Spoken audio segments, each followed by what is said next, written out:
It was bad. Like, emergency landing could have happened bad.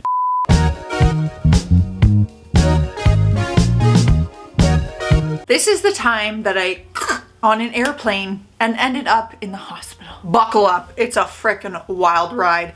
Honestly, one of the worst days of my entire life and the scariest. I should start by saying I do have a fainting problem. I can't even tell you the amount of doctors I have seen. I have remained a mystery case. I just faint. This girl can faint anytime, anywhere. I should honestly put it on a resume for like a special skill because I can make it happen. You need a girl to faint in your next movie? Hire me. Let me tell you about the time when I first fainted. I started fainting in grade 10 in high school. Never fainted before that. Had no idea what it would be like. And one day I was sitting in my class and we were watching, I think the show is Lost. And someone had an open wound and a character was sewing the wound together. And I love gore, okay? I, at one point in my life, wanted to be like a doctor, like a surgeon, okay? Like gore, like Saw movies, like show me the guts, the blood, the gore. But out of nowhere, I'm watching and I'm having a good old time, okay? I remember eating my banana in class because our teacher let us have snacks during the watching thing. And I just started feeling weird.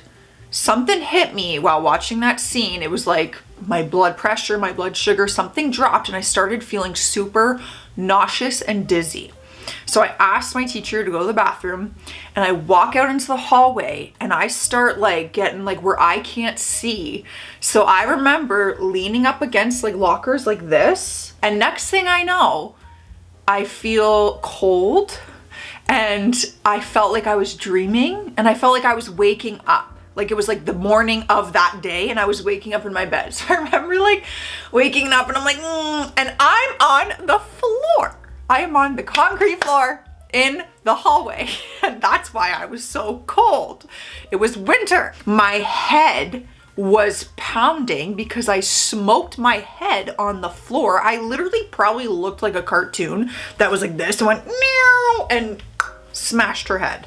So I went to the bathroom because I was feeling really nauseous when I got up off the floor and I puked everywhere. Long story short, my mom had to come get me. I had a concussion and a massive goose egg on my head because I cracked my skull. It could have been bad. Which leads us to the worst day of my entire life. Now, this was not just your ordinary fainting on an airplane, okay?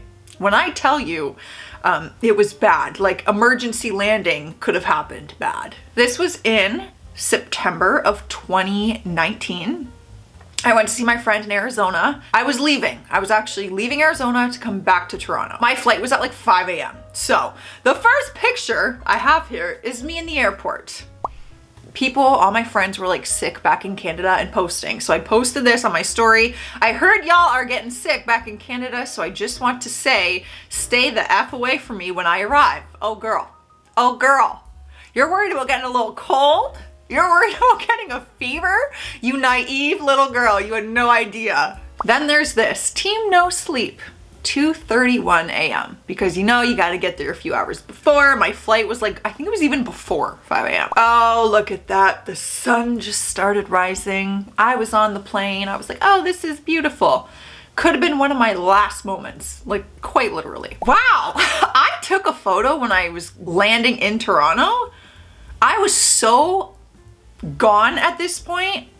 I'm pretty impressed with myself. I probably just got so excited that I was like, oh my God, I made it, that I captured this moment. The flight started an hour in.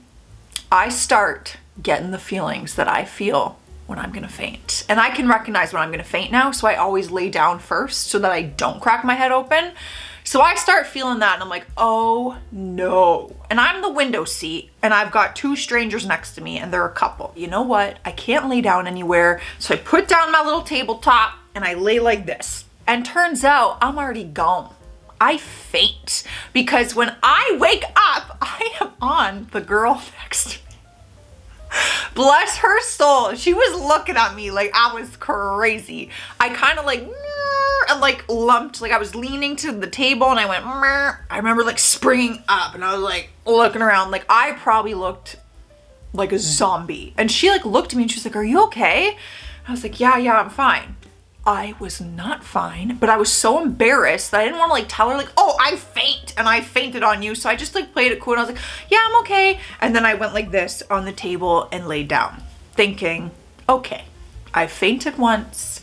I've come back to life. And if you've ever fainted, this is what happens after. And you know, you either puke or you sweat uncontrollably because it's your system shutting down basically and restarting, and it opens all your pores. I am sweating, like dripping in sweat, but I'm cold. So I'm like, I'm going through my feelings. I'm like, okay, I don't think I'm gonna puke because I wasn't feeling like that. I sit up, take a few sips of water, I go down again, and then I come to again. And then I go out again. So now I'm realizing this has never happened to me in my life, and I've been fainting for probably 8 years at this point. I have never fainted after waking up, like consistently. They kind of noticed that something's wrong with me, so they get a stewardess, and she was like, you know, what's going on?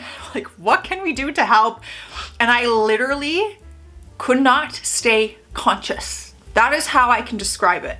I would come to for maybe less than 30 seconds, and I would start getting like aware of my surroundings, and I remember trying to tell myself like breathe, and then I'm out again. So all they could do, they were like, do we need to do an emergency landing? First of all, we are not trying to emergency land this plane for your girls fainting, okay? Like, how humiliating. So they laid me down in the aisle. Imagine that. I was so embarrassed. And I know you guys are thinking like, who cares? Don't be embarrassed, but it's different when it's you, okay? I'm laying in the aisle, dead, and everyone around me is just like watching me basically sleep on the floor. So anyways, I had a layover. Like it was not a direct flight. There was 2 flights. So I land in Charlotte. And I was like, I have to rush. I have to go to my second flight. And they're like, absolutely not. You need to speak to medical. At this point, I'm able to walk. Like I'm getting my surroundings back. Medical comes, they do like all their needles and, you know, tests, whatever. They tell me, we advise you go to a hospital. Girl, this girl, I don't have insurance. I'm in the US. You think I can pay for that medical bill? Are you out of your mind? I would rather KO on my flight again than go through that. And that's exactly what I did. So they said, if you go on this flight, there is no way to do any type of emergency landing. Like, you're gonna have to get to Toronto. And I actually had to sign the paperwork for it because they advised me to go to a hospital, and I'm saying, no, I am willingly and going against that, and I'm willingly getting on this flight. But my goal was like, I need to be in Canada. So I board my next flight. It wasn't as bad as the first. I got a Gatorade or a ginger ale first thing to get sugars and hopefully to help my nauseousness. I did faint once, and that was just a one-timer. I get to Toronto, I get in an Uber. I had to tell my Uber driver what was happening because I'm like, bro, I might die in your back seat, and I just want you to be aware. I had to have him pull over on the drive to vomit. So that was embarrassing. So I get home, just get in bed, and I'm trying to drink water, as much water as possible. And I'm like, something's not right. Because even when I was home, I was still fainting. Well, I can't even tell you. I think like it had to have been over like the coming to and going back out again, like 15 to, I don't know how I'm not dead. Like, and I say this like lightly and I'm joking, but I'm dead serious. So I call this thing. In Ontario, they have this number you can call. It's like an emergency line where they'll kind of give you advice or give you, rather than going right to a hospital. So I call, and at this point, I'm getting some chest pains. I can't stay conscious. Like, something's telling me like, girl, something isn't right. So I tell her, and she immediately is like, I'm gonna call an ambulance for you.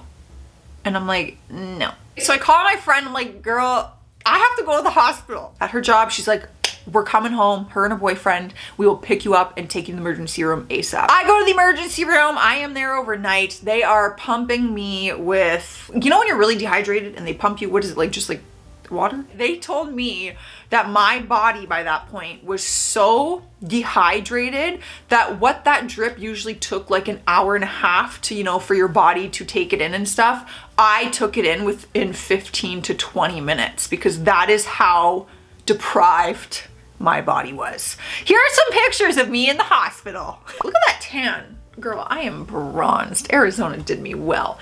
Anyways, you will see that big frickin' bag that usually takes an hour and a half to drip through. Took me 15, 20 minutes. So your girl was all kinds of messed up. I think I got up to actually go pee and I had to take my little wheelie thing with me and I named her Glenda because she was with me all night. So I was like, Glenda, we're going to the bathroom.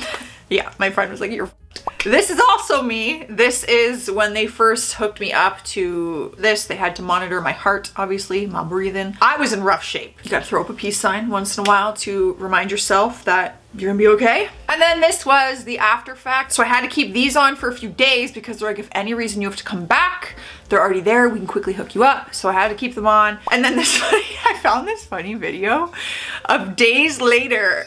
I just kept finding it, like these stupid things everywhere. And I found one on my pants. That is the day that I thought genuinely, I thought I was gonna die. I remember looking at that screen on the airplane in front of you that tells you like how high you are in the air and how much time of your flight like left that you have. And I remember when I came to one time, I looked at that and I looked out the window and I remember like telling myself like, I think this could be it. But here I am. And I have traveled since then and I have not had this happen to me again.